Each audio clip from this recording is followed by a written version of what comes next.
Assalamualaikum warahmatullahi wabarakatuh. Perkenalkan, nama saya Dara Aulia Hasanah, SKM, Angkatan ke-14, Kelompok 3, peserta Latsar CPNS 2021 Kabupaten Banjar. Baik, di sini saya mendapatkan tugas individu mengenai analisis isu efektivitas kinerja individu berdasarkan tupoksi. Baiklah, di sini terdapat alur analisis isu yang pertama. Mengidentifikasi beberapa isu seputar efektivitas kerja sesuai tupoksi di tempat kerja. Kemudian, menemukan isu menggunakan metode USG, menemukan isu menggunakan metode Fishbone, kemudian alternatif pemecahan isu menggunakan metode SWOT, dan terakhir, tabel rekomendasi alternatif penyelesaian isu. Di sini terdapat 3 identifikasi masalah atau isu seputar efektivitas kerja. Yang pertama, kurang optimalnya penggunaan sarana promosi kesehatan atau penyuluhan melalui pemanfaatan mobil puskesmas keliling. Yang kedua, kurangnya perilaku hidup bersih dan sehat atau PHBS di lingkungan sekolah. Kemudian yang ketiga, kurangnya kepedulian warga terhadap kesehatan. Selanjutnya, analisis isu dengan USG untuk menentukan isu prioritas. Metode USG yang pertama urgensi, yaitu seberapa mendesak masalah tersebut harus diselesaikan berkaitan dengan waktu. Yang kedua ada seriousness, yaitu seberapa serius masalah tersebut harus dibahas dikaitkan dengan akibat yang timbul. Kemudian grow, yaitu berkaitan dengan kemungkinan masalah menjadi semakin buruk. Kategori dalam isu ini terdiri dari 5, yaitu keterangan skor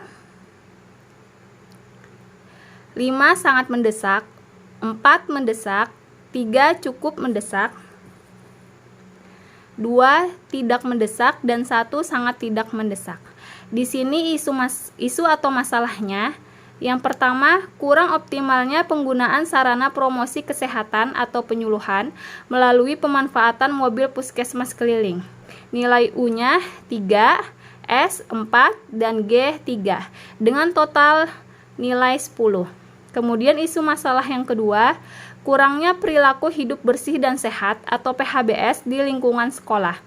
Nilai U-nya 5, S 5, dan G-nya 4 dengan total nilai 14. Kemudian isu atau masalah yang ketiga, kurangnya kepedulian warga terhadap kesehatan. Nilai U-nya 3, S-nya 4, G-nya 4, dan total nilainya 11. Di sini prioritas masalahnya yaitu kurangnya perilaku hidup bersih dan sehat atau PHBS di lingkungan sekolah. Kemudian analisis masalah di sini menggunakan Fishbone. Yang pertama sarana, sebabnya itu masih ada sekolah dengan jamban yang tidak sehat. Kemudian kurangnya media promosi kesehatan. Yang kedua ada metode, kurangnya sosialisasi pada masyarakat sekolah. Dan dukungan dari lintas sektor masih perlu. Kemudian yang ketiga, lingkungan. Masih terdapatnya jentik nyamuk di lingkungan sekolah dan masih ada warga sekolah yang belum melakukan beberapa indikator PHBS sekolah. Kemudian ada manusia, kurangnya kesadaran dan pemahaman warga sekolah tentang kesehatan di sekolah. Masih ada pihak sekolah yang merokok di lingkungan sekolah. Kemudian di sini menggunakan analisis SWOT.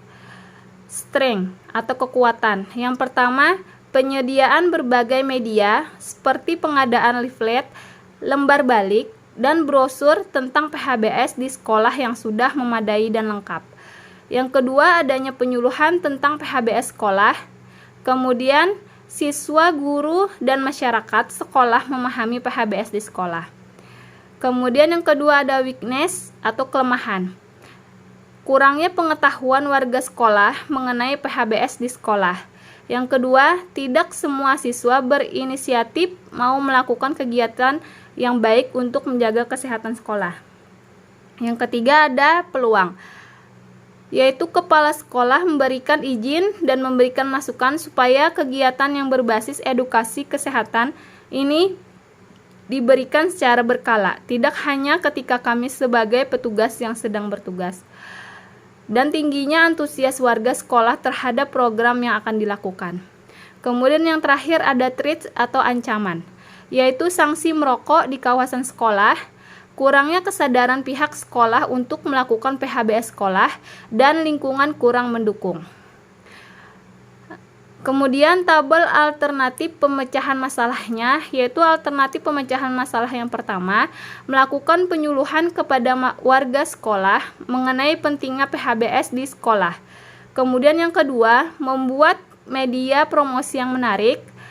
Dan alternatif pemecahan masalah yang ketiga, membuat jadwal rutin kerja bakti sekolah. Hasil yang diharapkan yaitu bisa menumbuhkan tingginya kesadaran dan pengetahuan siswa, guru, dan masyarakat lingkungan sekolah tentang pentingnya PHBS sekolah. Demikian presentasi yang saya sampaikan hari ini. Salah hilap mohon maaf. Wassalamualaikum warahmatullahi wabarakatuh.